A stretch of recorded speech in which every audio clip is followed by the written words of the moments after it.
Behind the Hooks. With Manny DeGrandis and Daniel Panetta.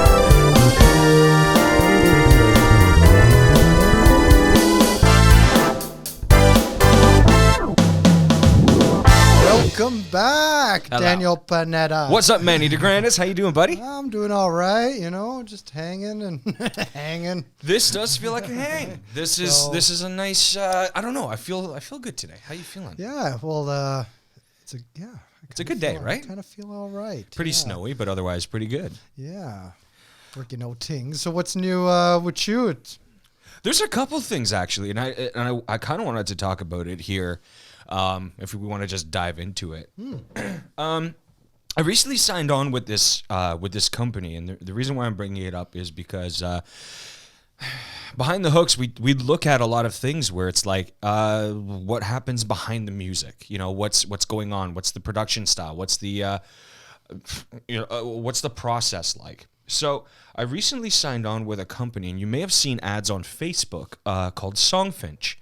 And what SongFinch is a client will reach out to SongFinch, the company, and say, hey, I'd really love to do a gift for my so-and-so for this occasion, and I'd love a customized song. Oh, cool. And it's literally like they send a brief. They get a form from SongFinch, and they fill it out, and they talk about specifics that they would like in the song, things to add to the characteristic of like what who knows where inspiration will come from. So they just put as much information as they can about specific events or specific things that person would say or dates and stuff like that. So they'll send all that information in, and then us as the songwriter will get it and incorporate it into a customized song that they can then give to their loved one. So I signed on, and it was so cool, the process. So I saw the ad on Facebook, and I was just like, what does it take to be an artist on this thing? And like, how far back do I have to go? Do I have to contact somebody in the careers department or something, right? So I go onto their website through Facebook, and I just scroll down to the bottom, and I see artist profiles, and I was just like, okay, so there's a login process just for artists where you get to your dashboard. I don't have that yet, so I then get to a portal where they ask for your background, do you have recording equipment, whatever questions there are there, like a questionnaire. So you fill that out, you send it in, and you send your links as well. So I sent my Spotify links. This is where Spotify actually paid off. So I sent my Spotify links, and maybe an hour later. So this was all done yesterday. Oh, wow. Okay. I sent my Spotify links, and within an hour, I got an email back saying, hey, you're exactly what we're looking for. Next step is the audition process. Yes. So I'm nowhere near my studio at this point. So I'm just going over. They gave me mock briefings. Okay. So I'm going through the briefings, and there's like different occasions, and you can select one to do the audition. And they only want a verse and a chorus. And by verse and chorus, I'm thinking verse, pre-chorus, chorus. So it's a 3-section thing that they want. Usually they ask for nothing under 2 minutes 30. But in this audition process, you can do a short, like mine was 1:40. Oh, okay, so every song they want is 2.5 minutes. Yeah, like a standard, yeah. like AAB format, right? So I get to the studio, and I select one, which is a Mother's Day one. And it's this daughter that is talking about her mother, and their son went to boot camp, and the love of reading, and mom loves Neil Diamond's Coming to America because they were coming back to America after being overseas. So I'm like, okay. So and it mentioned she loved Prince, and mentioned, like the style of music that they were looking. So I read between the lines a little bit, and I saw, okay, what if I do this in the style of like a Neil Diamond kind of thing? So I did that. And recorded it. It took me about 20 minutes to write. Okay, everything. So I did piano, bass, drums, and then vocal. That process took me, after production, an hour. So an hour out of my day. Yeah. And that I sent that out, and they're like, "This is they wanted to check recording quality and all that stuff." And it's like, yeah, that's exactly what we're looking for. Welcome aboard. Here's your dashboard where you'll get clients that pop up and stuff like that. So it's like, holy crap. Okay, this is cool. This is really cool. Yeah. So the reason I'm bringing it up is for us being in COVID and those of us that maybe struggle in the department of writing, or, there is something called speed writing where you get something like this and it's your practice, right? So there's books out there where it'll give you a topic and you have to write a song based on that topic. This is a paid version of that. Yeah. Yeah. So you send them your PayPal information and they'll pay you through PayPal, which is really cool. So, the importance of speed writing isn't, so the behind the scenes of this is, yes, they own 100% of the masters, which basically means they own the song that you've written for that client. So it's no harm or foul, because what am I going to use it for anyway? I'm not going to, okay, there's a song that I've written about Kayla. I don't know a Kayla. Yeah. But they're giving you 100% of the publishing rights, which means you can use any of the melodies that you've been using, or like recycled progressions and stuff like that for your own purposes. And there's no foul or penalty or anything like that. So you still own the juices of the song. It's the content that they're looking at, right? Which is great. So I'm under the impression that musicians started this kind of company. Yeah. Because you see on Facebook too those ads where like painters will like paint loved ones who have passed away into like today, and that's been being pushed huge, especially over the holidays. And it's like, this is the music version of that, and you can get a customized song. Sorry, SongFinch, not a sponsor, by the way. Yeah. Yes. Not yet, but hey, I'm literally giving a commercial because I thought the audition process was so cool. And that in turn, like, I don't care like that I get 2 or 3 clients a month, if that, but I just love the fact that opportunity is there, and in the next coming weeks I'll see how it goes. But I just thought that process was really cool, and that there's a company out there that's giving that opportunity to artists that have that kind of setup. But that's just going to help your songwriting, right? And that's a good thing too. Now, like, I know a lot of people are stuck. Like, I've been, interviewing my friends, chatting my friends and putting it on the internet, and you just kind of like, everybody's stuck, right? Then no one's got the energy and the flow to carry on because we don't have gigs and what's the use of writing something or whatever. But this is a great process. Yeah. And even if you don't sign up for this company or whatever, just doing that, just being like, okay, let me, because how easy is it to write something like that now when they give you all the information? They gave me the song. And it's all things you've never would have thought of. No, exactly. Right? I don't have those experiences. This is coming from a really personal place from somebody. So, the emotional energy is there to write the song, and the stylistic know-how of putting 2 and 2 together of the lyrics versus the style, like your tempos and everything like that. It all just fell into place. Like I said, from sketch to production, it took me an hour. Wow. So, and I didn't think I was going to be able to write that fast. I thought it was going to take me a couple of days, what I mean, to put something together. But if I needed a rhyme or some place to take the song, I just look back at the briefing and it's just like, what can I pick? Yes. And prod, right? And then you have your filler information where it's just like, if you need like a simile of some kind to associate with that experience, then it's like, okay, then that's where your creativity comes in. I loved the process. I really did.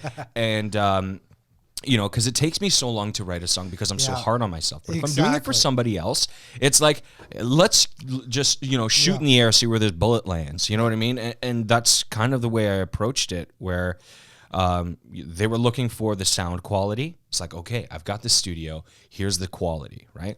One thing I did want to say, if you're not a strong lyricist but you still want to be a part of this and you still have some sort of recording set up at some sort of DAW at home, you can still join as an instrumentalist and record backing tracks for people who don't know how to play instruments, who will then record on top of your music track, your instrumental track. Yeah, there's like that whole world of people that are amazing lyricists that can't, I mean, Elton John, right?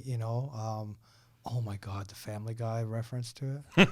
There's a Family Guy or Simpsons. You know what exactly? I know exactly what you're talking about. Yeah, Google that on YouTube, man. Oh my God, it's so funny. I think it's but what a match made in heaven there, right? Yeah. Like, so many, like there's, Lennon and McCartney, but they were writing songs on their own and each other would, maybe help with a bridge or a lyric or something, right? Yeah.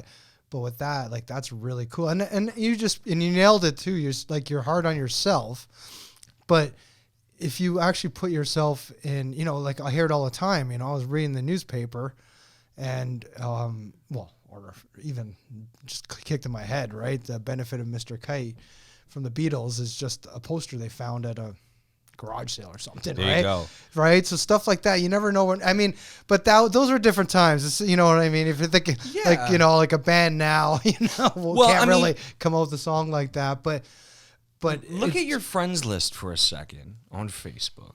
Because if we were going to equivocate a newspaper, a lot of people get their information from Facebook. And links thereof. So if you think about looking at a poster or looking at an article and then being inspired that way, we have so many tools at our disposal right now, but we're so bombarded and overwhelmed with them that we don't see the forest for the trees.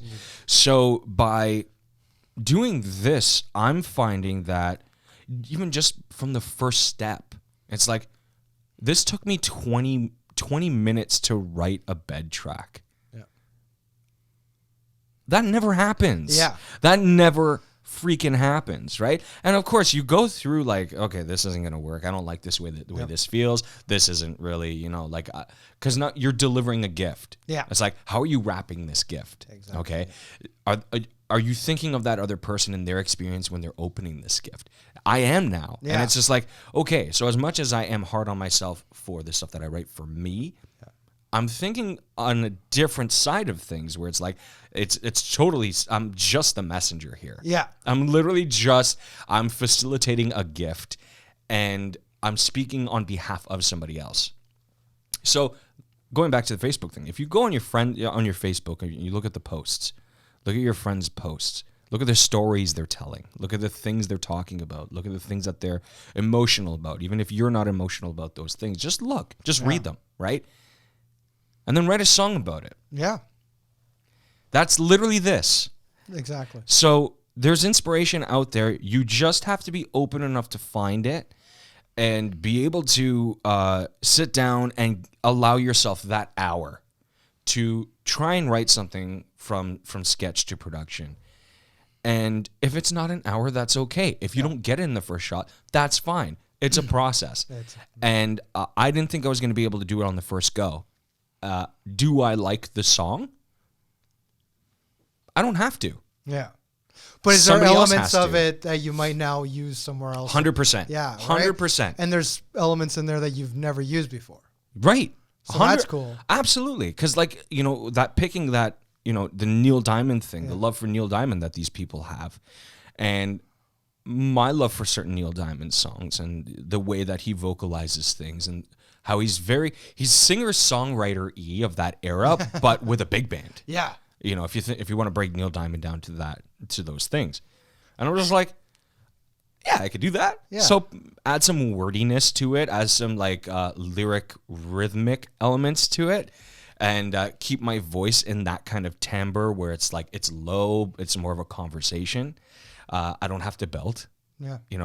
And especially if I want to write, like if I have 4 or 5 clients in one day and I want to get them all done in one go and have them all sent out so you can get your feedbacks and stuff and get paid faster, So no, I don't want to be belting out everything, right? Yeah. Unless they ask for something that's more on the classical side of things or whatever. It's pushing the creativity with incentive. That's literally what it is. It's like, I'm getting paid for this. I'm getting some cash. I haven't got my first paycheck yet. I don't know how much I'd be getting from of the residuals from doing this, but I don't care. Yeah, it's exciting. It's really cool. You know, it's a really cool option to have, you know? Yeah. Especially like, okay, we're gigging musicians. We might not be getting what we'd be making in a regular gig, but you didn't have to get up off your chair. Like you don't have to load in gear. Like yeah, and you're working on your songwriting, right? Yeah. Like, and that's the thing I always stress, even on my Instagram, I guess, it's just like pick up your instrument because you just never know. And sometimes when you're having a real bad day, something really good comes out and it actually flips everything back to where you're supposed to be. It's your happy place too. Yeah. And that's the thing. When you're a working musician, kind of your instrument doesn't always last it's not always a happy place because it's a job.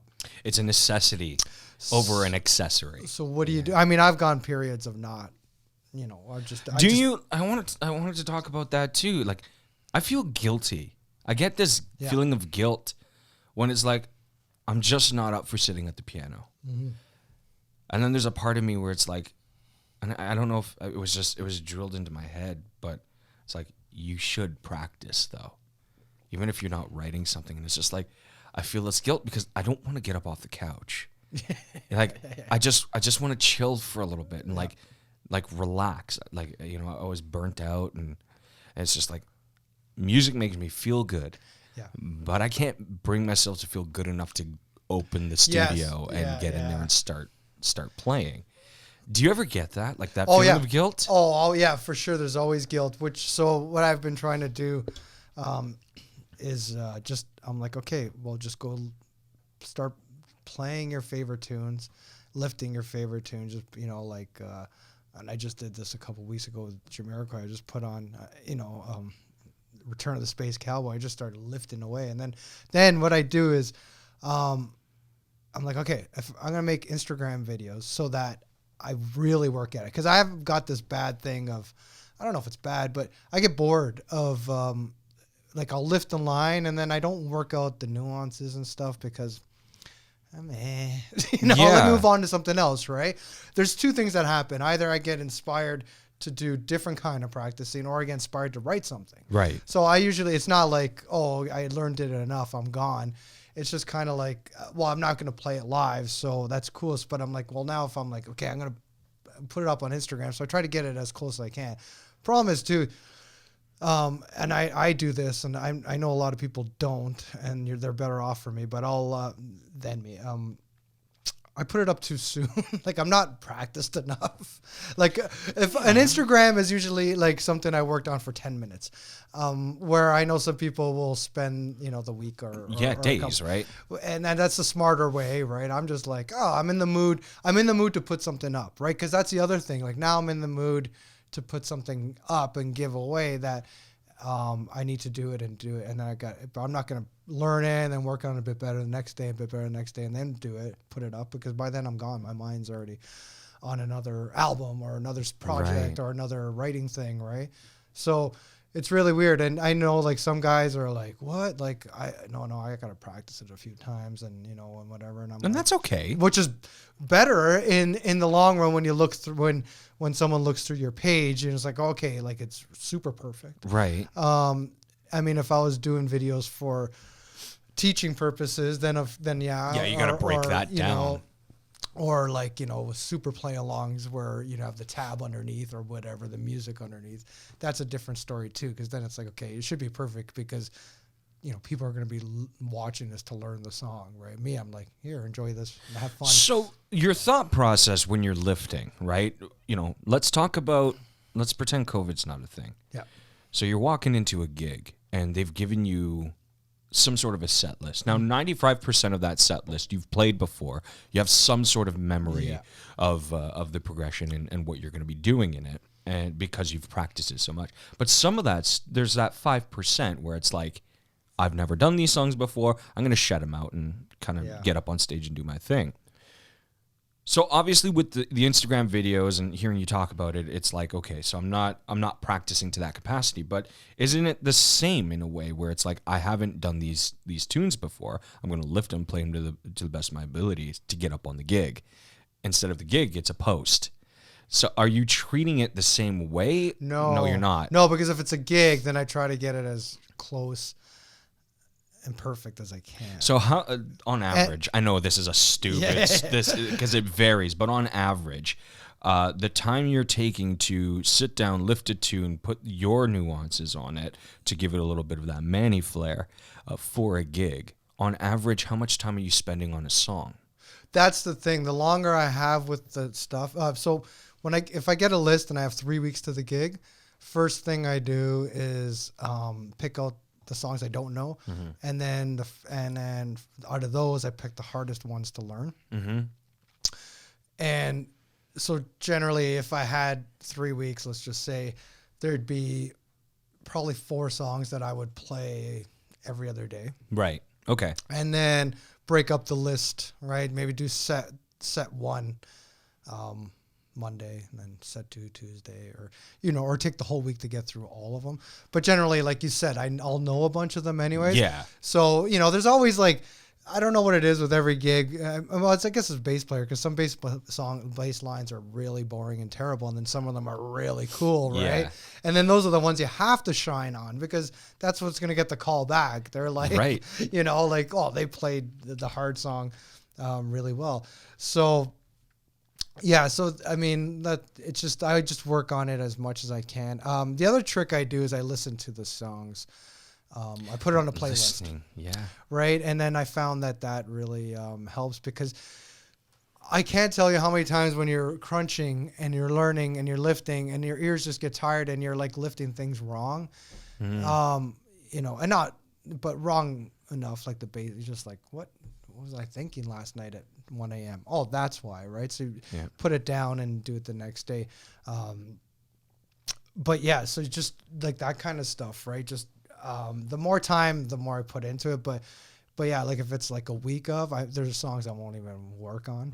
I'll just listen to, and then but work on the hard stuff. Yeah, no, But absolutely. yeah. It's funny because when you and I talk about, and it's like with anybody, when we talk about listening to music, it's very different than somebody else talking about listening to music. Yeah, it's not background for us, right? Yeah. And it's really. Can you listen to music before bed? I don't. I can't. No, I don't. I'll stay up. Yeah, it's hard too, because like I'm a big album guy, right? We grew up with albums, so if I can't just listen to one song of it, like I know what the next song is, or I don't want to listen to the whole thing. But yeah, no, I can't. I tried a couple times during COVID, and I'm just like, why did I do this to myself? Now I'm up till 3:00 in the morning. I work in a few hours. I'll go pick up my bass. Yeah, right? I'm in the studio. Like my lights are on, and I'm just like, I have to do this. It's a compulsion. You know what I mean? Like I have to do this. Wild, so wild. Why do we do this to ourselves? I don't know. Let's take a break on that, our sponsors, and come right back. Sounds good. At RentAStage Canada, we focus on providing mobile stage rentals, sound services, and lighting with complete customer satisfaction. We will meet and exceed all your expectations. We specialize in small to medium outdoor festivals and have provided complete stage and production services for over 150 festivals in Ontario. Our stages and production trailers are designed and built to maximize efficiency in an effort to reduce costs for you, the client. See for yourself at rentastage.ca and book your consultation today.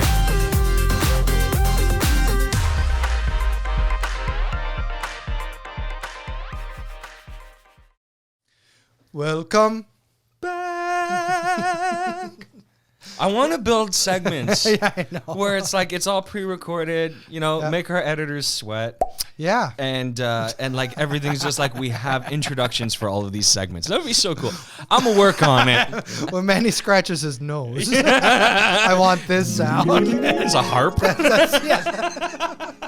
That's a hint to put the harp sound. I'm gonna make sound effects for every move we make. Yeah, exactly. Crazy, man. Well, let's do our thing. Your thing. On this day in music history, Michael Jackson. Yay! Let's go back to 1988. Michael Jackson came out with the album Bad. On this day specifically, he released his third single off the album, which is The Way You Make Me Feel. A banger. Banger song.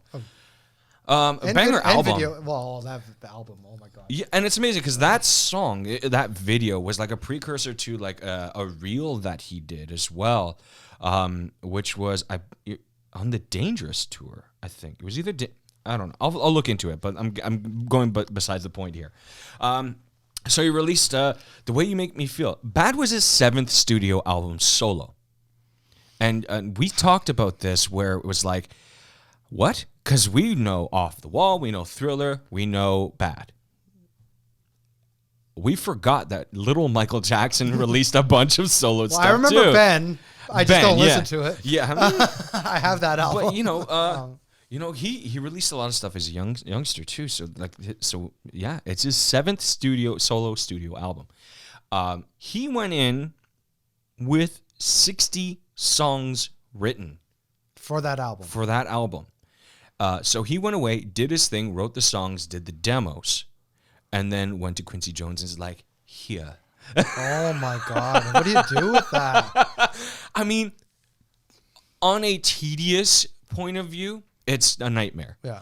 From a production point of view, you can recycle stuff. You can use bits and pieces from here and there. You can select whole songs and be like, this will make it, this will make it, this will make it. Because back then, the label had a lot of say on what you were putting on your record and, what yay and nay. They picked the singles. They picked the album cover.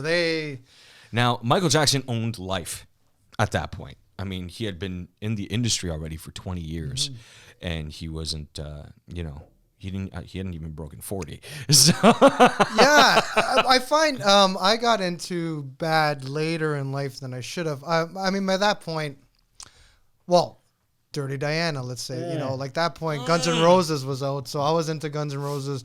That's more than Bad, and I remember I had the album, of course, right away. I bought it, but I listened to it and I was like, it's not Off the Wall, right? And and then well, what a turning point! I friggin' love that album. What a turning point! And it doesn't get enough recognition, and I think really people think like I do. Like Thriller was, oh my God, Thriller was way too big. That it was no matter what you did, and I know Bad did very well, but it wasn't no Thriller. And Thriller was a monster that took a life of its own, literally. Yeah. And Off the Wall was a great record too, and that one did very well. But there was something magical about Thriller, where Michael went into it with like, I want this whole record to be like a movie. Like he went in there, like Michael Landis directed his music video, and was just like, he was at a high at that point, doing like Werewolf in London and stuff like that, and it was just like, you're doing this as if it's a media package in one record. Yeah, and because he had the vision of the half an hour Thriller video. Crazy. Or making it, and that was the birth of his mini movies, man. That was a mini movie. How amazing that is! And then the artwork on the liner notes, his sketches and stuff like that, the lyrics, Quincy, the magic of Quincy, but going into like something like Bad, and we talked about this, where you have this preconceived like thought in your head where it's like, oh well, it's not Thriller, we need to stop. Treading so hard on like somebody's past stuff. Give them the opportunity to create new. Because I'm sorry, I mean, Bad opened doors for Michael in a way, like the song Bad opened doors for Michael, but think about the artists that would not be who they are today without that sound. The sounds that came off of that record. The Way You Make Me Feel. This song specifically, if you watch This Is It, when they're practicing this song, down to the keyboard, the synthesizer sound is important, you know? Yeah. And they're playing a lot of suspended chords. That's a very suspension heavy song. But the sound that Michael was looking for, you know, it's like, it's got to be this, because it reverberated a certain way. It's a simple chord progression. It really is, yeah. Which is why all the nuances really are important.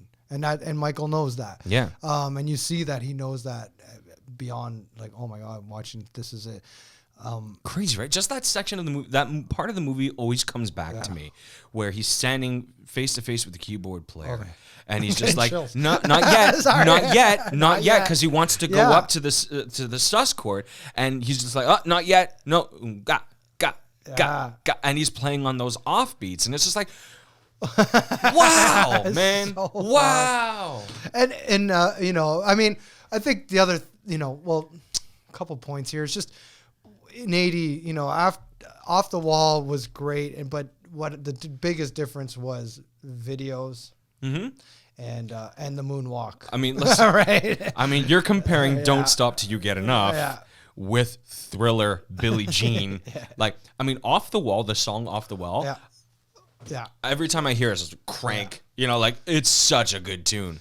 There's a bunch of songs on that record that are just so banging. Oh my God. Thriller was definitely like Quincy and Michael going like, let's blow mainstream out of the goddamn water, and they did. But then Bad, they could have just did Thriller Part 2. They could have. They didn't. They could have. I think Michael Jackson had to prove something, because a lot of people gave him flack for "She's Out of My Life," because he cried in the song. So he wanted to show his bad self. And I'm sorry, he gave Wesley Snipes his first acting gig in that music video. So that music video was dope. Yep. It was so cool. It was a cool video. The outfit is still being replicated today. I mean, it's no red leather jacket, but it is. It's definitely, you know, a dance staple and a theater staple for a lot of people. Bad was a wicked record, and the tour was insane. The tour was absolutely, because people are coming in like listening to Thriller, and it's like, oh, he put on another album, he's going on tour. Hundreds of thousands of people in stadiums, and he's doing songs obviously from Thriller, from Off the Wall, from his Jackson 5 days, and now from Bad. And it's like, that's when I feel, because touring with Thriller, you have, so what was that record, 12 songs? You have maybe 6 of those songs that would be good in tour atmosphere, that if you want to keep doing like bops all the way through, and then you have to go to your previous records. When he got to Bad and he did that tour, that's when he had this plethora of material to choose from. And that tour is the one that went on DVDs and people bought and people put it on and watched it, like I did when I was a kid, over and over and over again, because of the production, the money he got from Thriller paid for all that stuff. So, you know, it was big touring stuff. And I mean, you're right. Bad doesn't get a lot of credit, enough credit, because Thriller was such a monster. And then you have Dangerous, and you have all these other records that he did, where it's like, how long before we stop comparing it to Thriller, and we can just accept the record for what it is? I mean, Blood on the Dance Floor was another wicked record. Bad was a badass record. Yeah, so good. And it wasn't, it didn't have as many like crazy chart-topping singles as Thriller did. But if Bad came out in the same time as Thriller, I think it could have. Yeah, I really do think it could have, because Bad was way ahead of its time. Yeah, that's another, like, front to back, you can listen to the whole album and enjoy it, But back to like, so 7th album, right? So like we said, like we knew we were like right away the 3, and then I'm like, okay, I remember Ben, whatever. So I looked it up. Yeah. And he put out Ben and another album in 1972. And then he must have been, what? I don't know, 15, 12 at that time. It was at the tail end of Jackson 5 for sure. But that's what I thought. But in that same year, he put out a Jackson 5 album. Yeah. 3 albums in a year. And then Jackson 5 put out an album the year prior. They put out an album every year, those guys. Yeah. If not 2 in the beginning days. Barry Gordy just counting his money. And I mean, I think the biggest difference there was, Barry Gordy's got a writing credit on every one of them. Yeah. Motown and all that. But they were all recycling each other's songs. Yeah. So that helps fill the album. And back then there was a lot of filler. You know, they'd literally call it filler. let's just throw this track into filler. How many Motown artists recorded My Girl? He did. Yeah. Right? They all did. And we only want the original. You know, like it's just the original. That's what bugs me, because the original was done. It was perfect. Done perfect. You know, like, let's give it a plaque. Nobody touch it. Nobody heard it. Like, you know, it's funny because everybody, you always love the Temptations version. And then I recently, I like doing this, watching performances on late night shows. Yeah. And I saw Smokey Robinson on James Corden's show, The Late Late Show. And they were having this riff off of, you know, old songs are better than new songs, or new songs are better than old songs. And Smokey is like literally singing his entire catalog. He wrote all those damn songs. And he sang My Girl. I loved that so much because he wrote My Girl. And listening to him sing it, it's just like, yeah. Can you just record it and do it now? As Smokey now, and just put it out, because I would everybody else is done. I would buy that in a heartbeat. I mean, it's coming from the guy. You know what that reminds me of? What's that? Prince. Nothing compares to you. Don't get me wrong. Sinead O'Connor's version is gorgeous, amazing. It's an absolutely beautiful song. Put her personality aside, but the way that she performs that song is gorgeous. Yeah. Chris Cornell is like jaw on the floor the way he performs it. When Prince did it, I think the first time I heard him do it was on Ellen. He did it on Ellen. And he actually sang it. And it's just like, it is such... it brings on such a different meaning when the person who wrote it is going up there and is doing it. And it's just like, these are your words. Yeah. This means something so much more to you. It comes from somewhere. When the Sinead came out, I mean, the biggest thing was the video... Once again, like, video was so important, man. MTV doesn't play any videos. Video was so simple. Yeah. It was her face. It was her face. And she cried at the end. Yeah. She was bald, so that was a huge thing for people. Like, we didn't see women. Shocking, yes. And I thought it was great. I was like, this is amazing. And I had no problem hearing it everywhere. Then I'm like, oh, Prince wrote this. Yeah. What? And then I searched, and maybe... I don't know. I guess I found him maybe in the Napster days. Like, maybe, I think that's might have been it.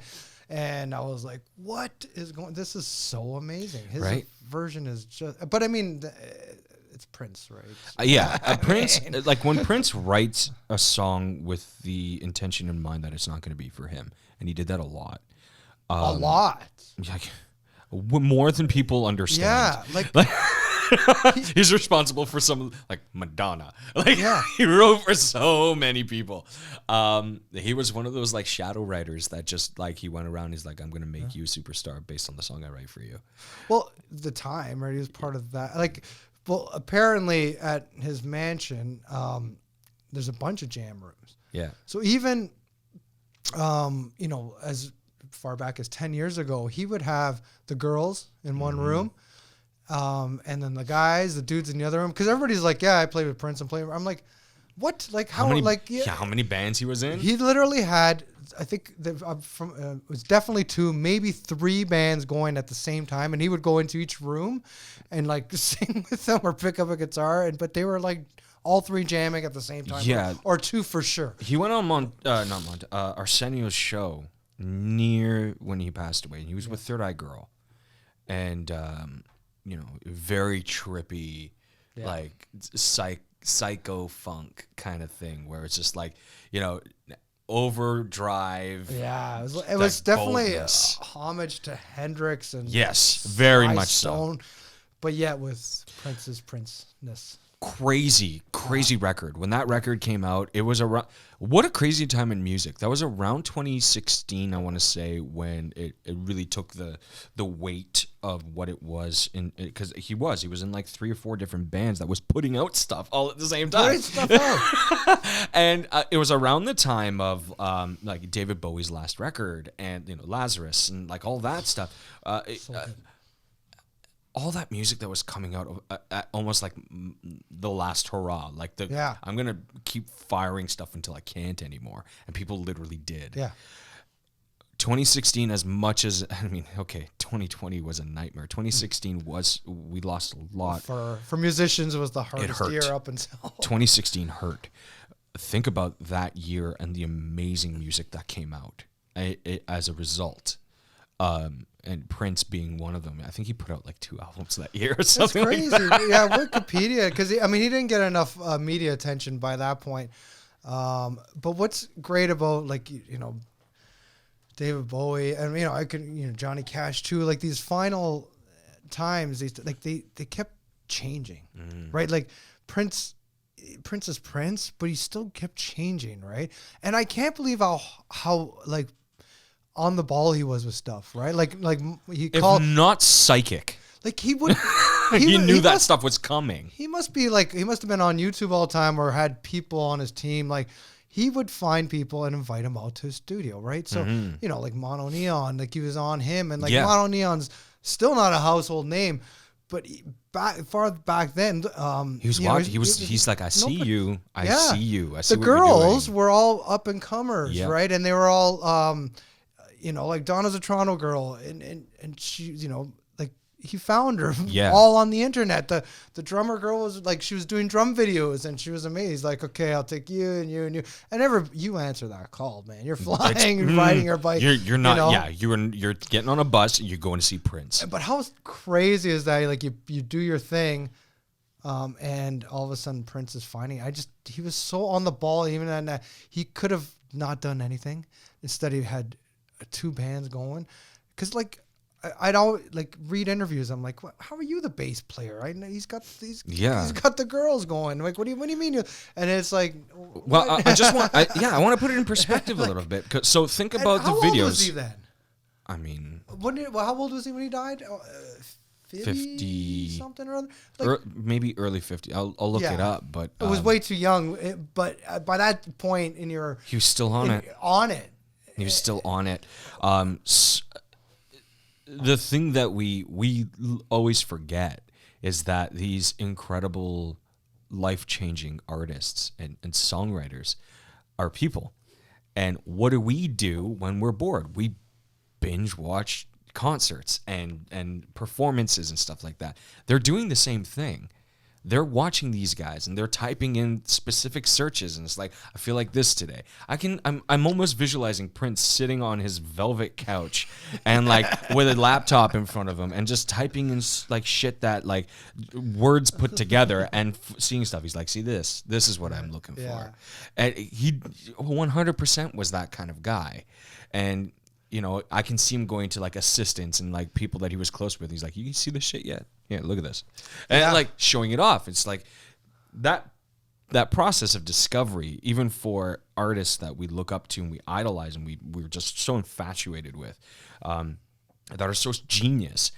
They do that too, and they find appreciation there as much as we do, if not more, because now they're thinking like, how do I get this sound in my life? Yeah, Yeah, and they start thinking those wheels that a lot of us like. We don't have those kind of wheels, you know what I mean? Prince was he was a machine. I thought he was gonna live forever. I really did. That was I remember where I was and. We were working at the store, and then I ran to the front and I was like, Prince died, and they're like, what? Like, right? And it's like everybody stopped in their tracks, and being at a music store, it's like, what? Like that was crazy. And, that one hurt a lot. And then there was a point where it was like it wasn't full. Like it might not be true. Because there's always some jerk that's like, oh, hoax. And then you're like, yay, hoax. Yeah. And, way too young and way too relevant at the time. And David Bowie's like, oh my God. Before. I think it was like a month before or something like that. Losing Bowie, like Bowie knew. Bowie watch those last videos and Bowie knew. He got his diagnosis. He died 18 months later. Yeah. And he knew. He kept it hush. He knew he was going out, so he put out something that was gonna, just stamp his spot in the history books. And his last record that he did, I listened to it head to tails, I think 7 times in a day. And the messages he was putting out and the way that he was, I mean, it was Bowie. Yeah. Bowie was back because he did that stint where it's like, you know, he had to do that stuff, you know, like the dancing in the street thing with Mick and like all that shit. And I'm just like, what are you doing, man? You're Ziggy. What are you doing? That's my first memory of Mick Jagger and David Bowie. And so it took me a while for them to... you can't erase that. Yeah, so they've always been more of a fight because that was my first video. I saw them literally dancing in the street. I'm like, I couldn't take it seriously. Yeah. I mean, and then, you know, I kind of like, I think he opened up a lot of fan doors when he did Little Drummer Boy, Peace on Earth with Bing Crosby.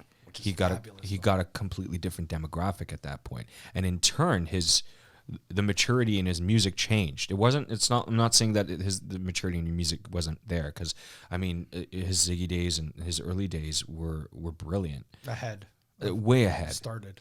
And he was doing stuff that would have come out in the 80s, in the early 70s. So, I mean, he was at least 10 years ahead. And then he had to do all that hokey crap and put out the dance songs and heroes and stuff in the 90s. But he was still going with the times, and he was still staying relevant. This last record, I listened to it, and it's just like, I've never heard something so Bowie before. Yeah.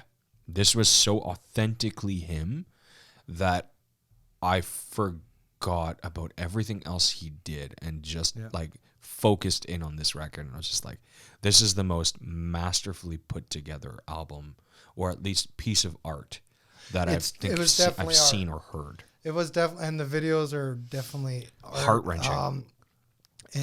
And it's funny how you said that, like when people die, the Spotify and iTunes sales and blah blah blah go up. But I think it really, like, that album was so Bowie that it really did, like I mean, I definitely went back to his stuff, and I mean, I played Hunky Dory like probably 10 times in a row. Just repeat. Well, so it's like, you know, it's like when you lose a loved one, you look at the pictures, whether they're good or bad, just to get those memories back. So yeah, you're gonna listen to those albums or those songs and just, you know, be nostalgic for a little while and get that in your mind again and that mindset. But if you're going into Bowie listening to his last record, and that's the only thing you've heard of Bowie up until that point, you're going to get a good sense of the kind of creator he was. So let's end on that note. Everybody go and listen to Bowie, Prince, to Bowie, and Michael and just appreciate, if we're going to leave with anything, appreciate the ones who are reaching out to you in a way that gets you. You know, let's bring back that time of listening to music that pokes at a part of your life that needs to be poked at, you know, and really zeroes in on emotions that you're feeling, and respect that art form again. Even, it doesn't matter the style of window, even if it's a roll up window song, it doesn't matter. Get back to that place of just appreciating what these people do for our lives, and how meaningful they are, whether you're a musician or not. Because like we talked about, listening to music is something very different for us. But let's bring that back, where like we could just sit down and listen to an album and just be like basking in that for a short time and just escape life for a little bit. We need to just escape just for a little bit and then come back refreshed and thank that artist for allowing you the opportunity to do that. Peace.